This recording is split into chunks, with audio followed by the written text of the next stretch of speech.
Today I'm joined by Charlotte and Dan to chat about Twisted Tales, which is heading to the Edinburgh Festival in August. So to begin with, guys, can you introduce yourselves and tell us where your journeys in the theatre began? Hi, I'm Charlotte. Oh, do you want to know? I've always been interested in theatre. We were just saying yesterday, weren't we, Dan, talking about school and saying that drama was the only thing I pretty much looked forward to in school. And then I went to uni and studied theatre studies, and then did a year postgrad at Royal Welsh College of Music and Drama. My journey started from a very young age.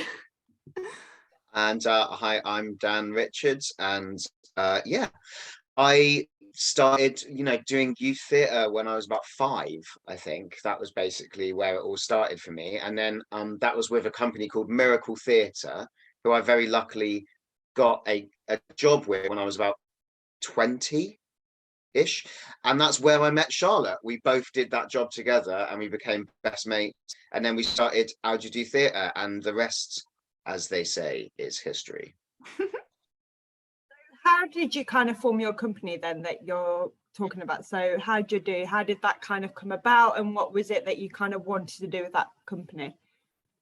Well, we'd done a show with Miracle Theatre, which was an outdoor show, which I think we had 50 something gigs, and I think 12 of them were dry.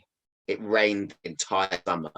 So we said, wouldn't it be good to form a company where you went indoors and didn't get rain on?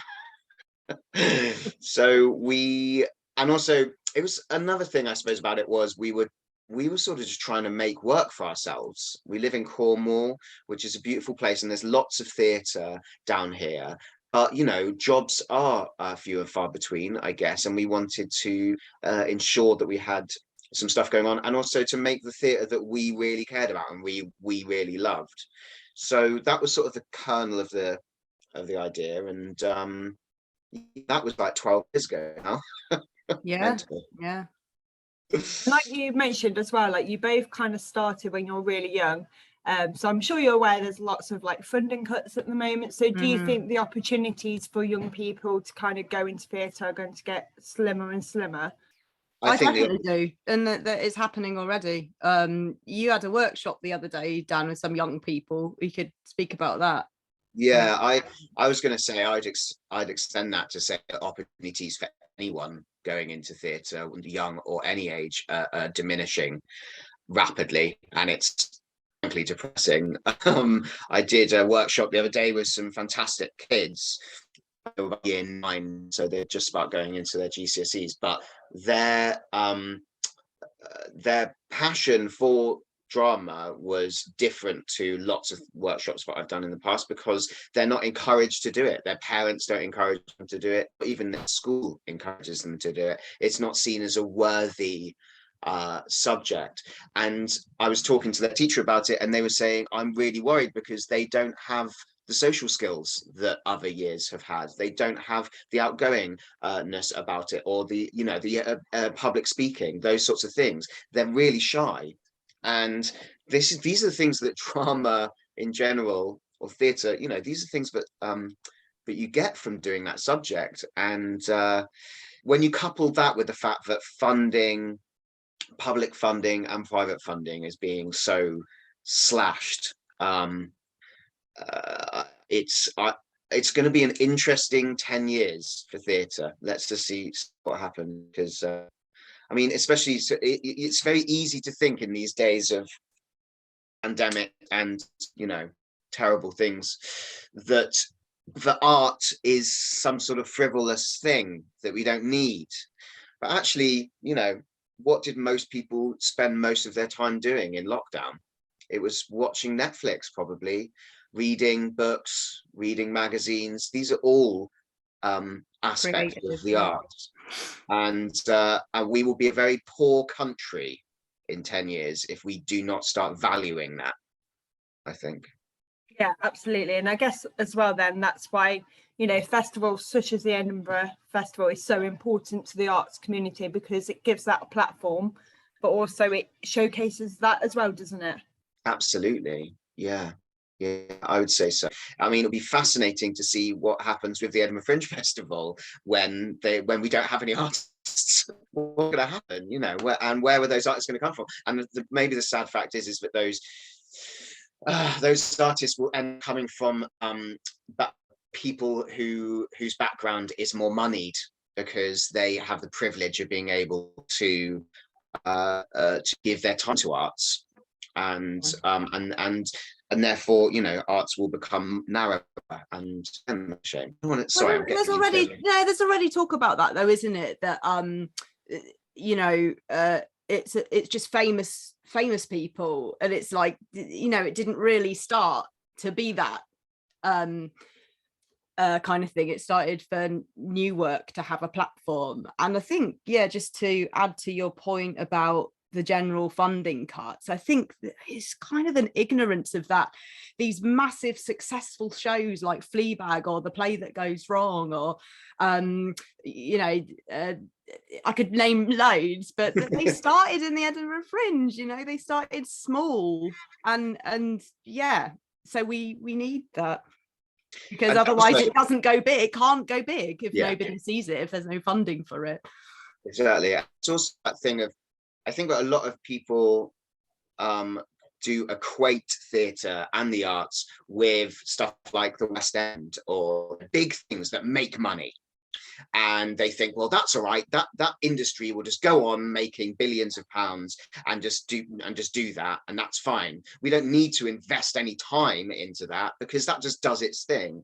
But what they don't realize is most of the people who work in that industry started off doing, you know, little youth things. I did when I was 5 years old, and they worked their way up, and yeah, it's sorry, we're depressing everyone.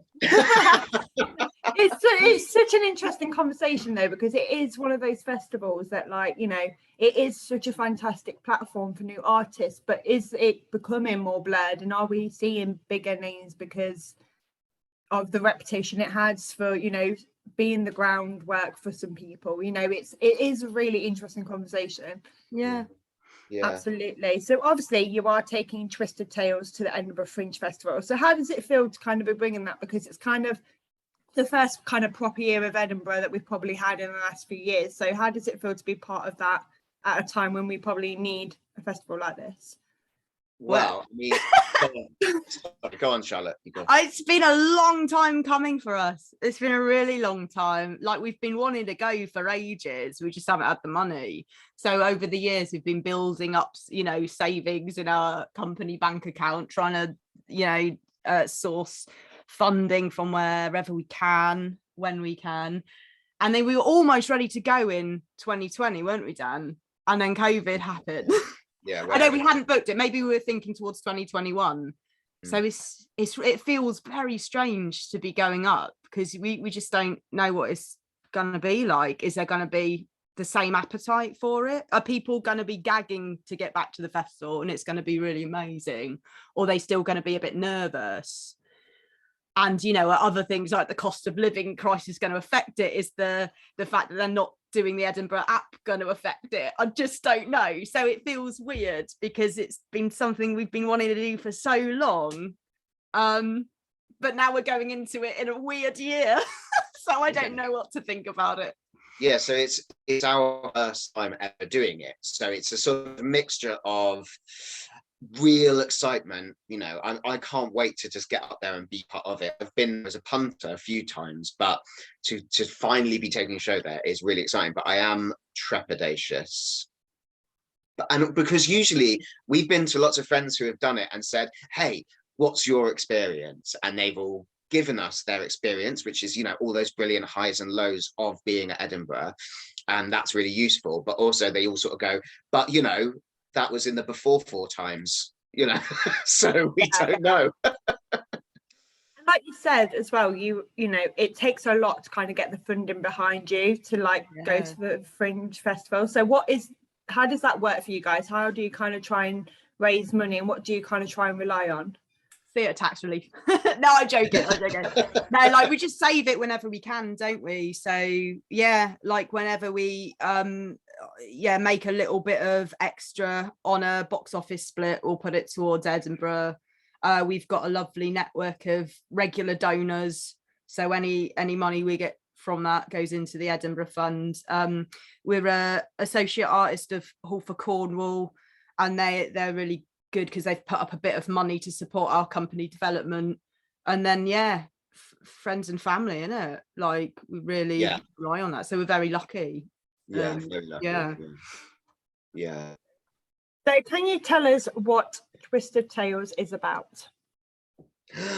What's Twisted Tales about? Twisted Tales is it's 2 half-hour stories put together. So imagine sitting down of an evening and thinking, I fancy watching 2 episodes of half-hour brilliant, dark, twisted comedy. That's what you're doing. You're just going to the theatre to do it. And we were really lucky to have 2 amazing writers to write these 2 half-hour shows. The first one's called Will You Still Love Me Tomorrow? And it's about a man who is trapped inside an upmarket London flat, and he is seemingly held captive there by a woman who he's desperately in love with. And there's some very strange things going on in this flat. There's something that she can't talk about that he's always waiting to happen. And he has some very curious habits. And as the play unravels, you realise all is not what it seems. Is that a good blurb? That's a very good blurb. Yeah. Well blurbed. It was very good. And what? Sorry, the second, just to say, the second show is called 𝗘𝗺𝗹 and the Blue Bear, and that is about 2 kids TV presenters who have to dispose of a body with the help of a foul-mouthed glove puppet. Wow. Yeah. That's a lot. It's like, oh, okay. So have you so when the person wrote it for you, did you kind of give them ideas of what you wanted to kind of do? Was it a very collaborative kind of situation?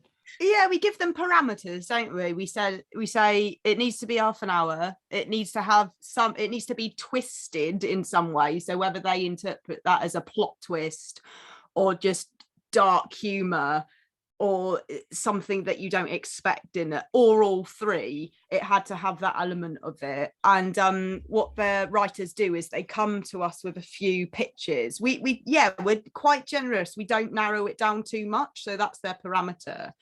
And the writers come to us with an idea or 3 ideas, I think, in some cases, isn't it? And we look at them and think, okay, that would really suit our style. That's a part that we would like to play, and these 2 would fit well together. You can we don't start with a theme. We see what the writers offer and then say, oh, you could link the show with that theme if you wanted. So I think you could link the show that we're taking to Edinburgh with the word revenge, if you wanted. So that's how it starts, and then they'll send us a first draft of the script, and we'll look at that and suggest some edits. And and then of course it always once you get it on its feet and you're in the rehearsal room, the director and us are sort of chipping in ideas and shaping it as we go as well, because scripts I don't think scripts are ever really sort of completely nailed down until you're out on stage. So that's it is a collaborative effort in that way, and we sort of suggest edit and slight line changes and things like that. So it sort of does feel like it is a collaborative effort to put it all together. But I was going to say as well that the way that it first actually started Twisted Tales as a concept, because we've done lots of Twisted Tales now over the last 5 or 6 years, and it first started off with us watching one of our favorite programs, which is Inside Number 9, and thinking, God, these are so good. These are little half-hour stories usually set it all in one room with a small cast. You could do this on stage, and that was sort of where it started for us. And the first incarnation of Twisted Tales was a rural touring show, or not just rural touring, but it toured all over the country. And it was 3 half-hour shows, the 2 that we're doing up at Edinburgh, and 1 that Charlotte and I wrote as well. And then we've done Twisted Tales Volume 1, Twisted Tales Volume 2, Twisted Christmas, Twisted Tales Outdoors.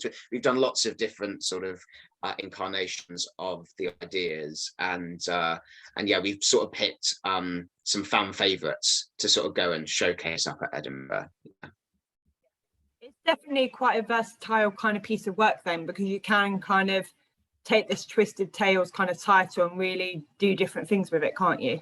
Yeah, I think that's always what we wanted from it, wasn't it, Dan?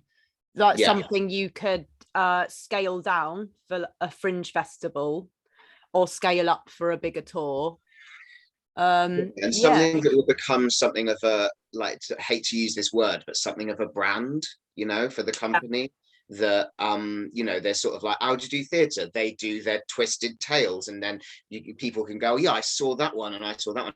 And also it's sort of gone from being originally just, you know, these half-hour shows, or these hour-and-a-half shows with 3 half-hour shows back to back, but we've also then done whole shows where they're just little 5 minutes, almost like sketches, an hour of that kind of thing. And we've also done online stuff over the lockdown. We did Twisted Tales in lockdown, where we have some amazing writers send in their 5-minute things, and we did them as audio plays. So it is this really versatile idea.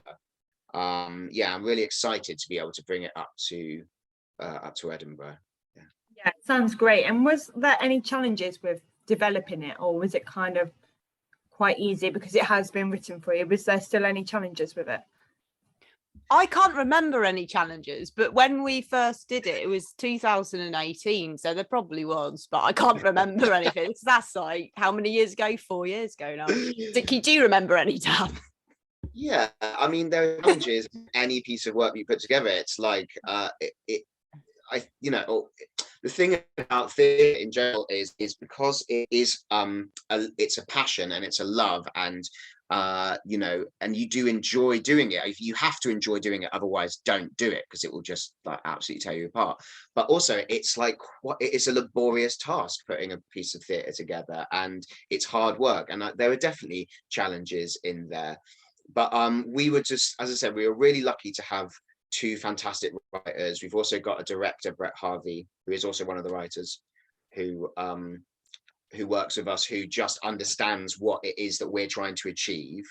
And Charlotte and I have worked together for a long time, so that, you know, all of those things do make it easier, definitely. But yeah, I mean, I can't think of any specific stories of No, do you know what though? Like, on that subject, I think it is one of the like most enjoyable shows I've worked on. Yeah. So yeah, because we have done different shows before, and I could, you know, bang on about how challenging they were and how they nearly ruined us. But Twisted Tales has been a genuine pleasure.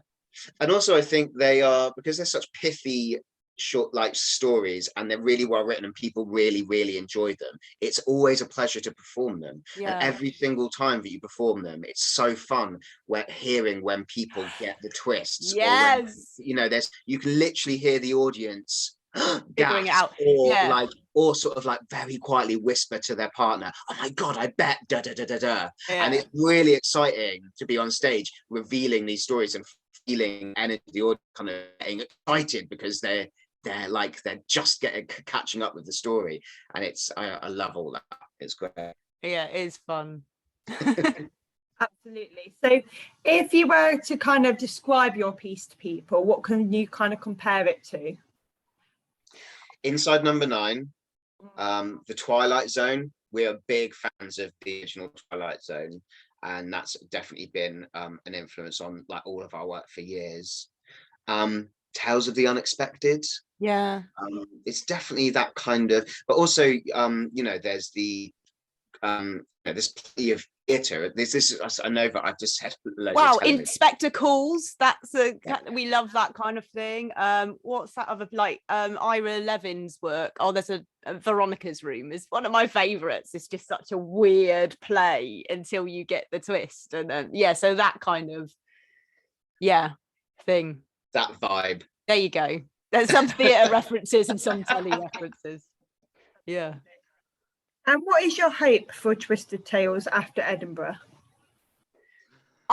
In my wildest dreams, I do see that it has a commercial potential. I really do. But we just, you do need the right person to see it, don't you? You need, like, a producer with more money than us to see it and think, I can take that. I've got a network.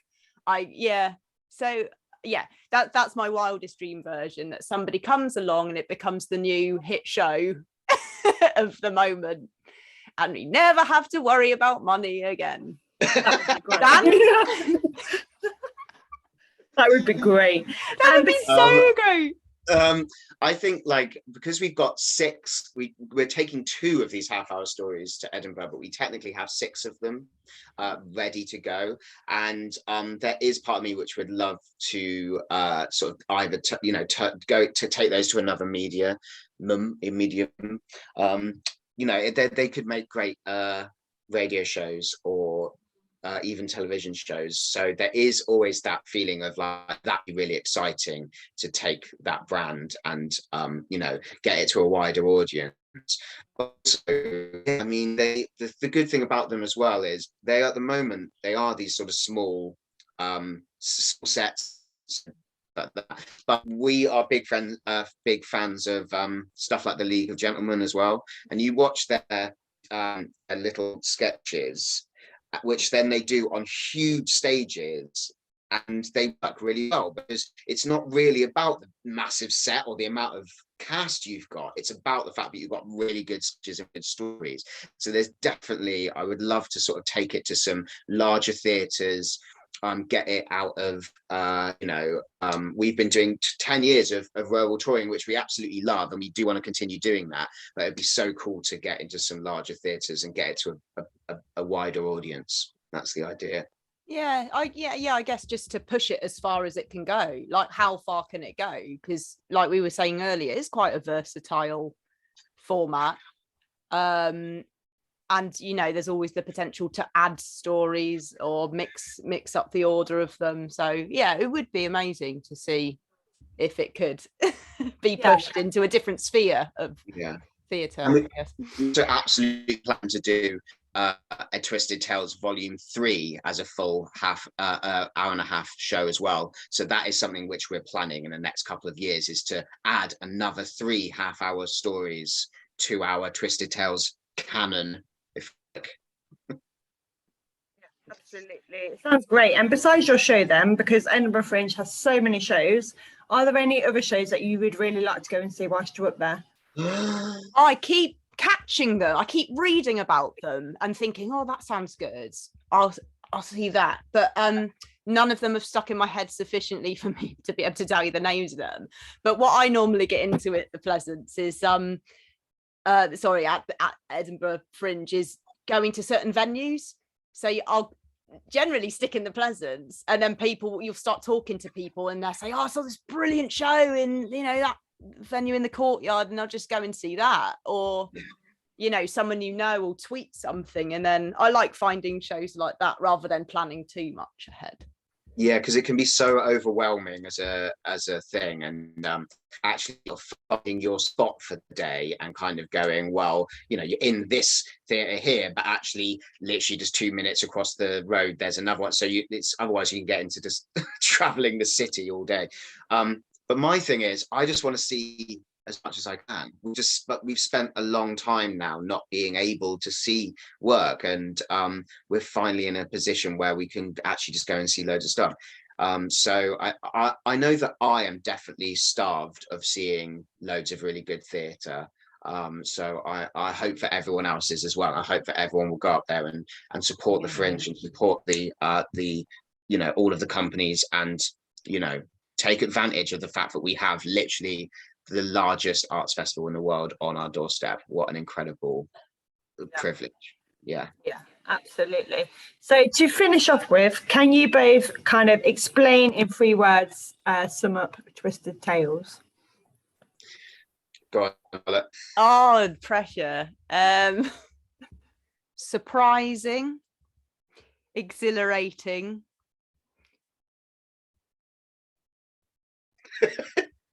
Oh, come back to me. Dan, you do 3.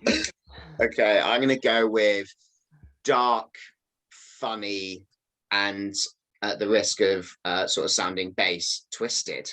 I know it said does what it says on the tin, but it is twisted. A word that keeps popping into my head is awesome, which sounds like it's really boasting, but I feel like I can say that because me and Dan didn't write the scripts, and they genuinely are awesome scripts. You know, so that's a shout out to John and Brett, rather than me and Dan just going, yeah, we're so good. Yeah, they're really good. Yeah, John Welch and Brett Harvey, both met writers. Love it. Amazing. So where can people come and see you, and when during the Edinburgh Fringe, just to tie us up? We are at Bunker 1 in the Pleasance Courtyard for the pretty much the whole run. We start on the 3rd of August, and then our last show is the 28th, and the show's at 1 o'clock. So I think it's quite a good time. It can be your first show of the day. Yeah. The only days we're not doing are Mondays. We're not doing Mondays. It's our day off. Yeah. So you can sort of recoup. Absolutely. We're on every single day. And so, come and see us. It's going to be good. Thank you so much, Charlotte and Dan, for your time. I really, really appreciate it. Anytime. Thank you. It's lovely to meet you. Thanks for having us. us Having us on. Yeah, brilliant.